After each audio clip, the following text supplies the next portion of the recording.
Hi, this is Miss Haley. I'm one of the school counselors at Rankin Elementary School in Effingham County. Today we're going to be talking about the Health Science Career Cluster. This is a really important and cool career cluster because the professions in this cluster get to help us when we feel sick or if we're hurt in some way. So some examples of these professions might be doctors, nurses, nursing assistants, home health aides, dentists, surgeons, surgical assistants, and then there's even medical scientists, and these people get to help us better understand health and diseases. And then there's also doctors that take care of our animals, and those are called veterinarians. So if we think about doctors, there's even a lot of different kinds of doctors. Like an ophthalmologist would help you take care of your eyes, an audiologist would help you take care of your ears, and then a dermatologist would help you take care of your skin. So there are so many different options in the health science career cluster, and I hope you really enjoy learning about that today. Hi, I'm Rebecca Ron. I'm a registered nurse, and I'm currently working as the school nurse at Blandford Elementary. Today, I'm here to tell you about being a nurse. So, what is a nurse? A nurse is a person who's trained to help people who are sick or injured to feel better. A nurse works with doctors and other healthcare workers to make sure that patients like you and your family get better and stay healthy. So, how can you become a nurse? Well, you have to graduate high school first, get a high school diploma, then you'll attend college. After college, you'll earn a degree in science of nursing. Then you have to take a special test. Once you pass this test, you will receive your license to practice nursing. So, what makes being a nurse such a great job? Well, helping people. I love to help people. That's very rewarding for me. And one of my passions, teaching. You also teach people about their medications and their diagnosis, as well as teaching them to stay healthy and well. You also can teach in a high school setting, college. You can teach high school students about becoming a nurse, or you can teach in a college setting to be a professor and help people to earn their nursing degree. Also, you can be a nurse practitioner. It's like a doctor. They see you just like your doctor, and they examine you, and they can prescribe medications if you need it. Also, you can work with adults, children, babies, work in different settings like a hospital, a school like I do, or you can go into a company, a large company that needs a nurse on site, doctor's offices. So even in the home, when people can't get out and go to a doctor's office, you would go in their home and give them the care that they need. Also, you can work weekends and different shift work, like afternoon, evening shifts, night shifts, which a lot of people like because that's a flexible schedule for their family. So, what are some challenges being a nurse? Well, you have to work sometimes under stressful situations and under a lot of pressure. So, you have to make sure that you're a type of person that can handle making decisions quickly and to do well under stress. Working holidays, if you work in a hospital, you know the hospital doesn't close. So, they're there 24/7 to make sure that patients get the care they need. Working shift work. Even though I said that that was something good, some families, it just doesn't work for your family to have to work nights or evenings. But it's one thing about being a nurse, it's good that you have alternative jobs and you can work in a lot of different places and you can work hours that is best for your family. So what do I do as a nurse in the clinic at Blandford? I do a lot of things every day. I give medications daily. I do treatments, such as a student with asthma who's wheezing and coughing. I will assess that person, give them their medications. Then I'll do a reassessment, and if they're better, I can send them back to class. If not, I'll have to contact their parent and make recommendations for them to see their doctor. I also collect data about health information for our school system as well as the public health department, and I have to enter that information in the computer. I also take care of sick and injured students or staff that come to the clinic.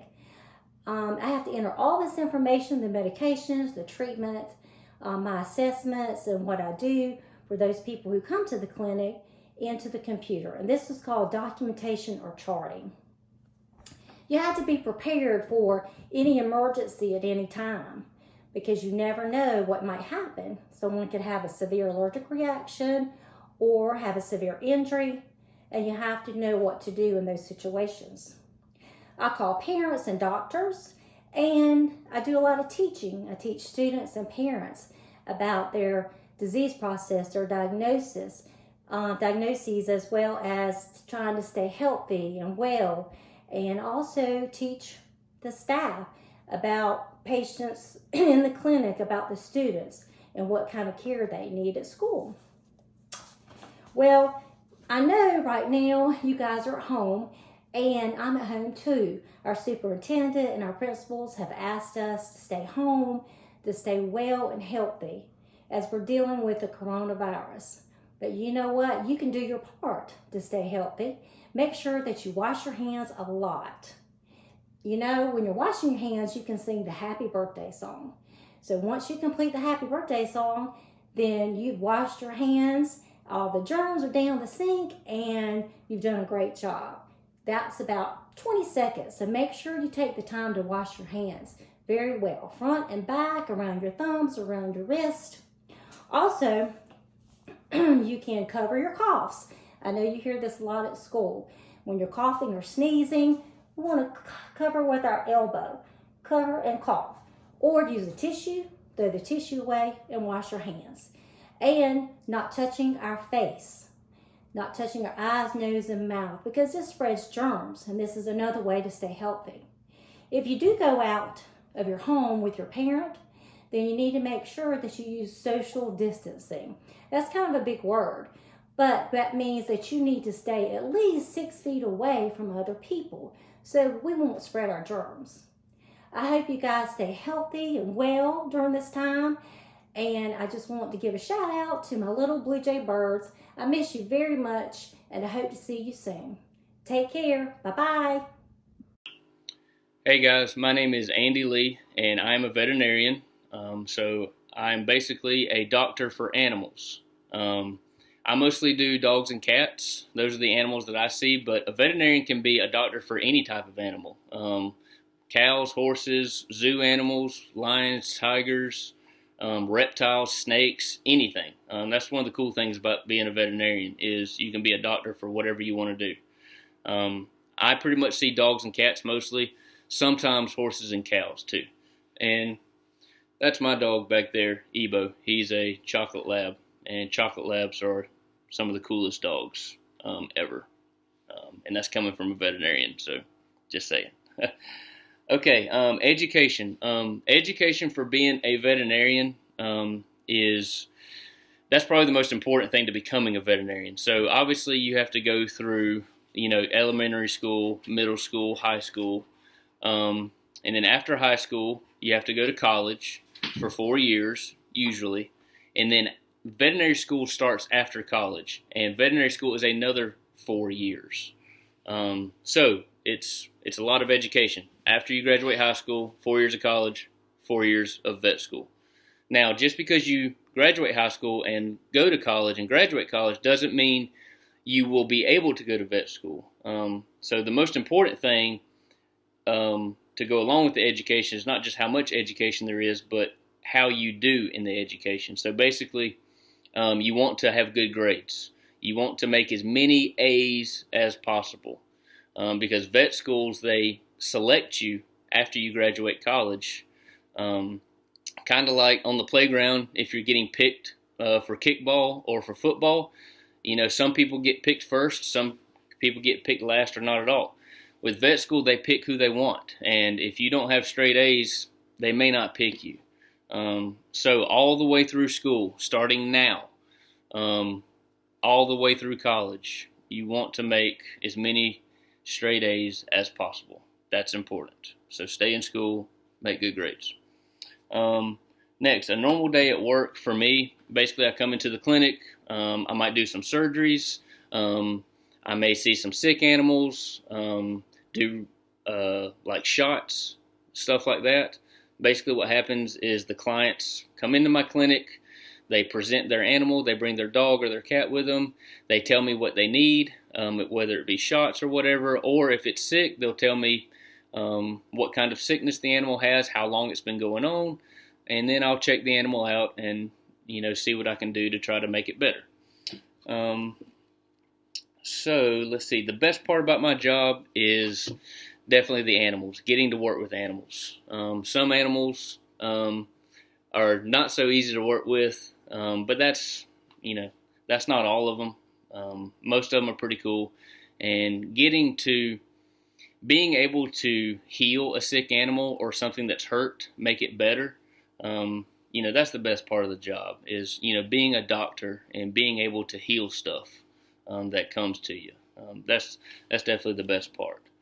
The biggest challenge at my job, so the best part about the job is the animals.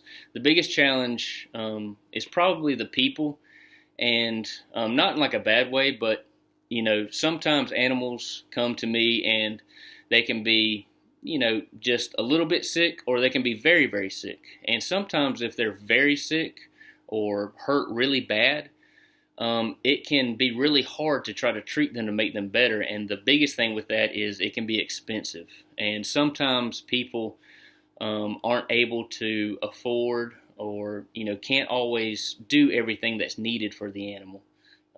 So that can be the biggest challenge, is trying to work everything out so that it's possible for the owners and for the animal, the pet.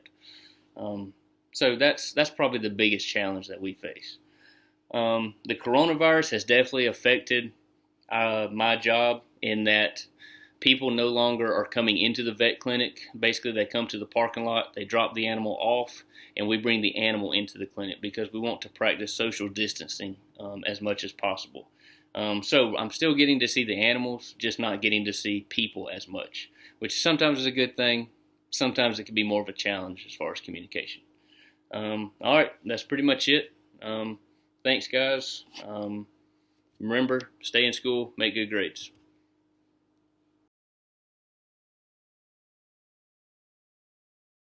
Good afternoon, Effingham County. My name is Erin Watson. I'm the school counselor at Blandford Elementary, and I am joining with the other elementary school counselors in our county to deliver a wonderful virtual career day. Today, I'm introducing the area of arts, audiovisual, and technology. This includes a broad number of careers, but not limited to just the ones I named, but so many more. This includes artists, this includes authors, graphic designers, web designers, gamers, musicians, and it is a huge category. I hope you enjoy the videos that we have today, and I look forward to hearing your feedback. Have a wonderful afternoon. Hey everyone, my name is Caitlin Brown, and I'm a professional wedding and lifestyle photographer. Growing up, I always loved art. It was actually my favorite subject in school, and I knew one day that I wanted to become an artist of some sort, and now I am. I'm a photographer. So I found a really old photo of me, but it was me with my very first camera, so I thought I'd share that with you. And it's a wonderful reminder that I have always loved photography, and it has truly been a passion and dream of mine to become a photographer. And it just goes to show you, if you work hard and believe in yourself, you can achieve anything, and anything is possible. So the education required to become a professional photographer is at least a high school diploma. Now, I graduated high school in 2010 and went to college at Georgia Southern University, and I have a degree in public relations along with a minor in studio art and marketing. And all three of those things combined helped me create my own company called Caitlin DeLong Photography, and it helped me become a businesswoman and a better photographer. So now I am also reinvesting in myself and more education. I actually have a couple of photography mentors that help teach more about photography to me and new techniques and new styles, because art is changing and it is subjective to everyone. A normal work day for me is a couple of different things. I don't really have a normal work day. I'm doing something totally different every day. I'm either out photographing a session, or I'm in my house editing a session, or I'm catching up on educational videos and watching my mentors work and learning from them. So every day is a little different. The best part about my job is capturing moments in time to become lifetime memories for the future days and in future years. I think my favorite thing about my job is capturing a wedding day and knowing that that wedding couple will show their kids, their grandkids, and future great-grandchildren one day all of their wedding photos, and I just love being a part of their love story. The biggest challenge in my job is knowing that not everyone will like the style of photography that I do. Now, my style is light and airy, and it's inspired by film images. I love photos that are bright and soft, but they're full of color and full of life, and that's what I really try to portray in all of my photos. But I have to understand that not everyone's gonna have the same style. So that's the biggest challenge, is pleasing everyone, because not everyone likes the same thing. But that makes us unique as individual people. The coronavirus has affected my job immensely. I have had to reschedule weddings, reschedule family sessions, and it's been really hard to, I guess, help my brides and grooms and comfort them and tell them that, you know what, your wedding is gonna happen one day, but right now it's just not the best time. So I guess it's been hard to help those people because we've never been through something like this. And now my normal day-to-day is really different. So I have been catching up on more education and trying to improve my shooting techniques by practicing at home. So it's actually given me a great chance to learn more and to spend time with my family. I have a few pieces of my works with me. This is one of my favorite photos of Savannah. I work a lot in Savannah, so I take pictures of a lot of buildings there. And then I also have been featured on the front of a magazine, and it's one of my favorite pieces. This is not a wedding or, a family session, but it was a lifestyle session, and it became cover of a magazine. So that's really neat. But I hope that if this video teaches you anything, it teaches you to follow your dreams and to pursue your passions in life, because it could become your career one day. And it's just the greatest blessing in the world. So thank you. Bye. Hi, my name is Maya Van Wagenen, and I am an author. Now, I started my career pretty young. I wrote my first book when I was 13 years old, where I followed the advice of a 1950s popularity guide and applied it to my life. And while I was doing this experiment, I wrote about what happened in my journal, and my journal became my book. Now, it was published when I was 15 years old, so I was in high school. Now, a lot of the work of an author involves talking to people like this. So sometimes I visit schools or book clubs. I go to conferences or book festivals where lots of other authors gather together and talk with readers who are excited about their books. And so that was a part about being an author that I wasn't expecting when I first started. But the majority of what I do involves me writing by myself. So other jobs, you go out and you work in an office or you're around people all the time. And when you write, that's not always the case. You can sort of choose whether you want to be around people or whether you want to work by yourself. But the most important part is that you work consistently. Now, as an author, there's not a whole lot of requirements as far as education goes. Some people go to school to become writers. Other people go to school for lots of other things and then find writing. So there's not really a requirement. I got started very young, so it doesn't matter how much school you've been through as long as you're willing to work really hard and you've got a knack for it. And then you go through experiences and you write about what's going on. So the most important thing for education is that you are constantly learning. It doesn't so much matter what. So a normal day for me as a writer isn't as structured as it is for other jobs. So what I do is I will set aside a chunk of time to work. And during that time, even though I'm at home, I tell myself that I'm at work and that I am working on a book. So sometimes I'll be writing something new, or sometimes I'll be editing, which is where I go over what I've already written and try to make it better and sound nicer and cleaner. And other times I'll be working on presentations like this one. So telling myself that that's work time is very important for me, because I think otherwise it's pretty easy to get distracted because you're on a computer. Now, the best part about my job for me is the writing itself. I've always loved to write ever since I was really little, but I didn't know that it could actually be a job. Now, like many writers, I love to read books. And when I was little, there was an author who came to my elementary school and talked about what they did. And so I was floored. I thought that's the best job in the whole world. I didn't know you could do that. And so from that moment on, I really decided that that's what I wanted to do. And so I love sitting there and writing something and feeling like it's really good and really strong. So that's my favorite part. Now, my biggest challenge is sometimes, structuring that time for myself. Like I said, it's very important to tell yourself that you're at work and that you're going to work hard. It's like when you do your homework. There's lots of distractions around.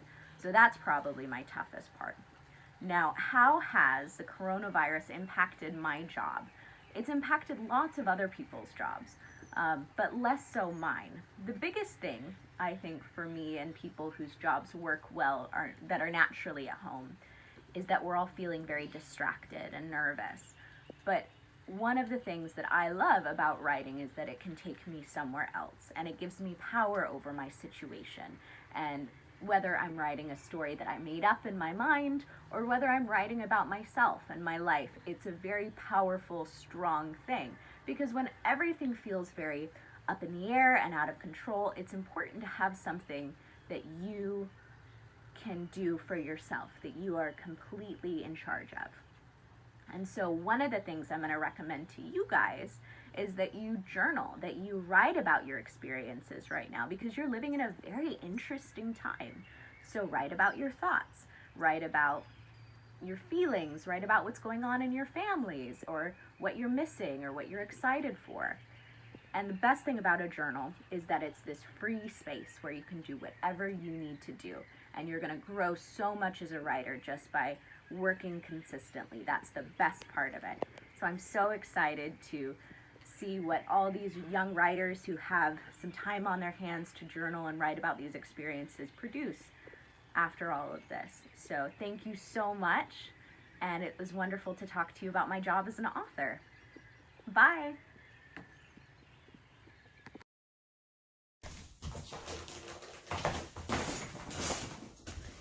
Hello, my name is Mark Chesano, and I am a professional musician. I play the bass. I play the electric bass and the upright bass. I'm very fortunate to play the bass for a living, and it is something that I very much enjoy doing to make my job.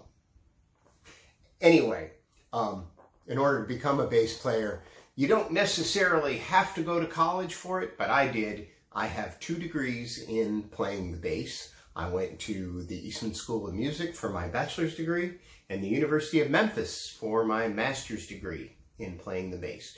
I feel having a full education in music really helps if you're trying to do this for a living.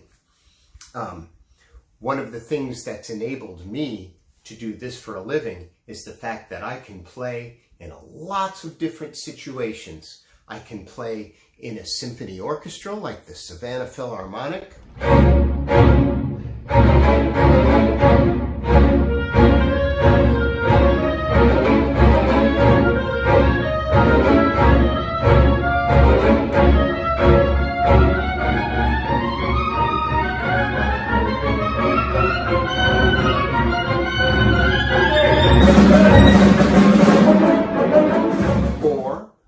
Play in a jazz group like you might have seen at the Savannah Jazz Festival, or maybe a restaurant downtown.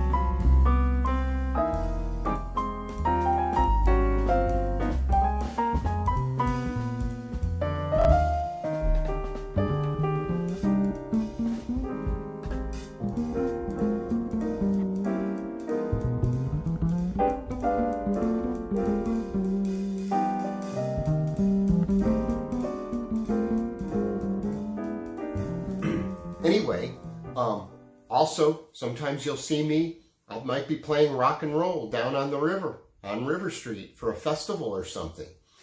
There's a lot of different things I can do that help me pay the bills, and that's how I make my living, playing music.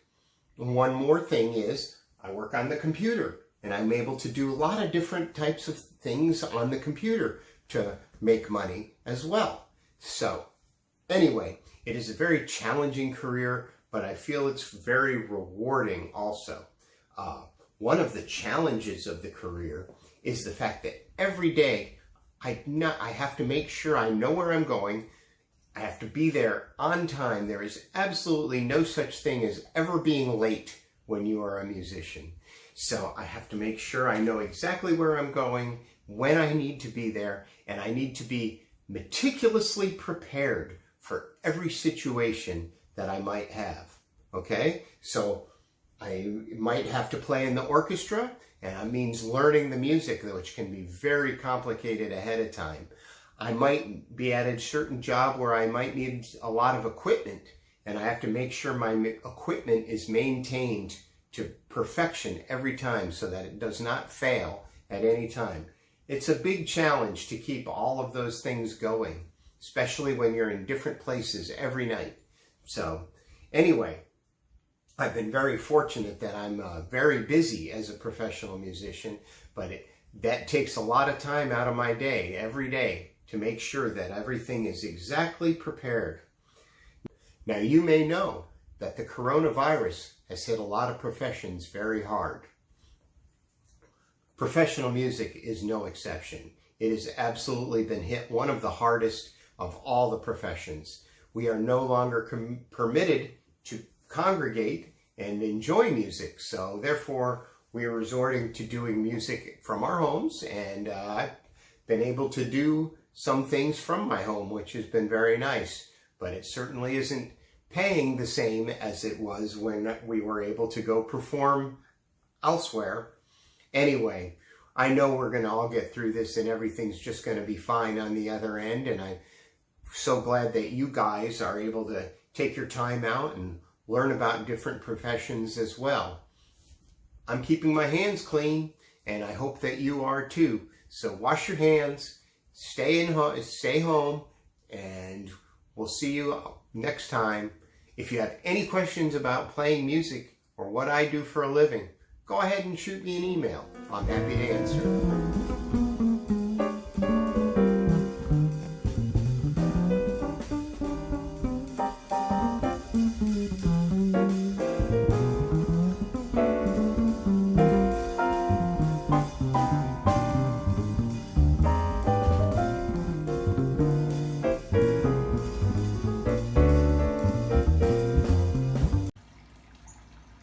everybody. Thank you so much for inviting me to talk to you guys about my career on our first ever virtual career day. Last year I was lucky enough to be at some of your schools, but this year I'm going to have to try to do my best to tell you in a few minutes what it is to be an author. So as you guys know, an author is someone who writes books or really anything, magazine articles, anything like that. So my first career was a nurse, and then I was a teacher. I've done both in our school system. I was the school nurse at Rincon Elementary, and then I taught at Ebenezer. So I've done other jobs, but this career of an author is what I'm currently doing right now.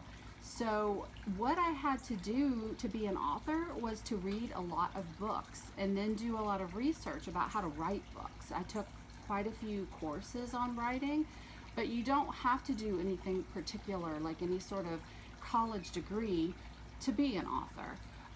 Let me tell you real quick about the books that I've written. My first book was called This She'll Defend, and then I wrote a book called Burning Prospects, and then a book called Go Forward with Courage.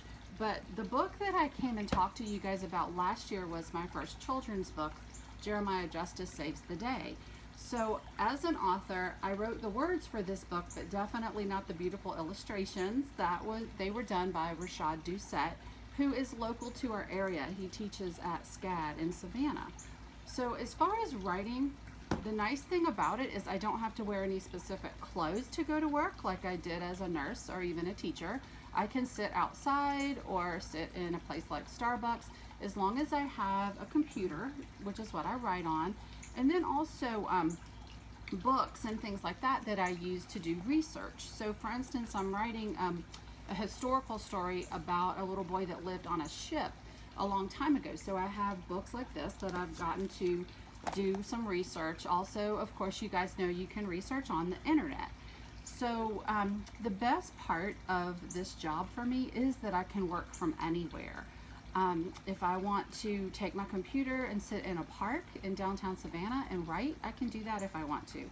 Or if I have to go to the doctor's office and just sit around and wait, as long as I have my computer with me, I can write anywhere. The biggest challenge of the job is just coming up with ideas to write about and then making it exactly the way you want it. Sometimes, I don't know about you guys, but if you're a perfectionist like I am, you never think it's quite good enough.